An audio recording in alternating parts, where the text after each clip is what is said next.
Welcome to your channel Special Ability of My Child. আপনারা যারা disability certificate পেয়ে গেছেন তারা কি কি সুযোগ সুবিধা পেতে পারেন সে সম্পর্কে একটা ধারণা দেবার চেষ্টা করব। 11টি সুবিধা সম্পর্কে এই ভিডিওতে জানানো হবে, তাই ভিডিওটি স্কিপ না করে সম্পূর্ণ দেখবেন। প্রথমত, এই সার্টিফিকেটটির জেরক্স পাসপোর্ট সাইজের ছবি দিয়ে বিডিও অফিসে প্রতিবন্ধী বিভাগ থেকে আপনারা ডিসেবিলিটি কার্ড বানিয়ে নেবেন, যা থেকে আপনি বাসে ও ট্রেনে ভাড়া ও ছাড়ের সুবিধা পাবেন। বাসে 50 থেকে 100%, ট্রেনে 50 থেকে 75% ছাড় পেতে পারেন। বিমানেও কিছু ক্ষেত্রে ছাড় পাবেন, তবে সেক্ষেত্রে কনসেশন সার্টিফিকেট বানিয়ে নিলে ভালো হয়। কিভাবে সেটি বানাবেন সেটি সম্পর্কে অন্য ভিডিওতে জানানো হবে। দ্বিতীয়ত, মানবিক প্রকল্প থেকে মাসে 1000 টাকা পেতে পারেন, তবে আপনার ডিসেবিলিটি পার্সেন্টেজ 50 অথবা 50-এর বেশি হতে হবে। তবে এখন 40-এর উপরে হলেও 800 টাকা এর মানবিক প্রকল্পের সুবিধা দেওয়া হচ্ছে। মানবিক কিভাবে পাবেন সে সম্পর্কে আমি অন্য ভিডিওতে জানিয়ে দেব। তৃতীয়ত, রাজ্য সরকারের চাকরির ক্ষেত্রে 3% রিজার্ভেশন, কেন্দ্রীয় সরকারের চাকরির ক্ষেত্রে 4% রিজার্ভেশন পাবেন।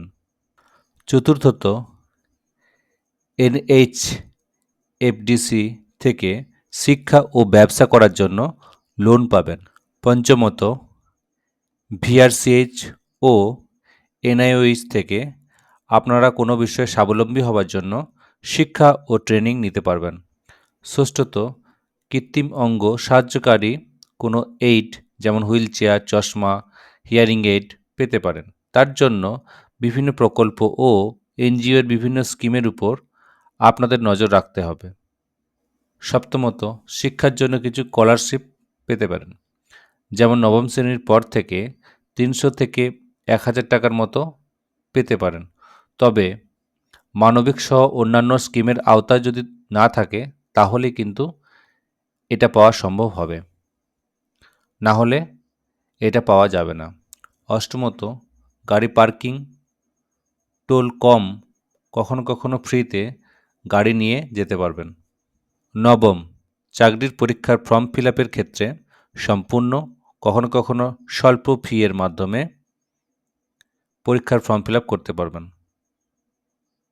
দশমত, UDID বানাতে পারবেন, যা কেন্দ্র সরকারের অনুমোদিত আর্থিক সহায়তা, স্বাস্থ্যসেবা, শিক্ষা ও চাকরির সুবিধা পেতে পারেন। কিভাবে এই কার্ডটি বানাবেন সে সম্পর্কে অন্য ভিডিওতে তথ্য দেওয়া হবে। একাদশ, যাদের লোকোমোটর ডিসেবিলিটি অথবা ভিজুয়াল এর সমস্যা আছে, এছাড়াও বেশ কিছু শারীরিক সমস্যার ক্ষেত্রে তারা মাধ্যমিক, উচ্চ মাধ্যমিক ও বেশ কিছু পরীক্ষার ক্ষেত্রে তারা নিচু ক্লাসের কোনো শিক্ষার্থীকে দিয়ে রাইটার হিসাবে লেখাতে পারবেন। অর্থাৎ আপনি যা বলবেন সেই ব্যক্তিটি আপনার কথা অনুসারে পরীক্ষার খাতায় লিখে দেবে। আপনাদের এজন্য স্কুলের প্রধান শিক্ষক অথবা দায়িত্বপ্রাপ্ত শিক্ষকের সাথে কথা বলে টেস্ট পরীক্ষার সময় রাইটার পাওয়ার জন্য অনুরোধ করতে হবে, যা আপনাদের একান্তভাবে পাবার অধিকার আছে। এছাড়াও বিভিন্ন NGO এর পক্ষ থেকে বিভিন্ন সুবিধা আপনারা পেতে পারেন ও ট্রেনিংও পেতে পারেন।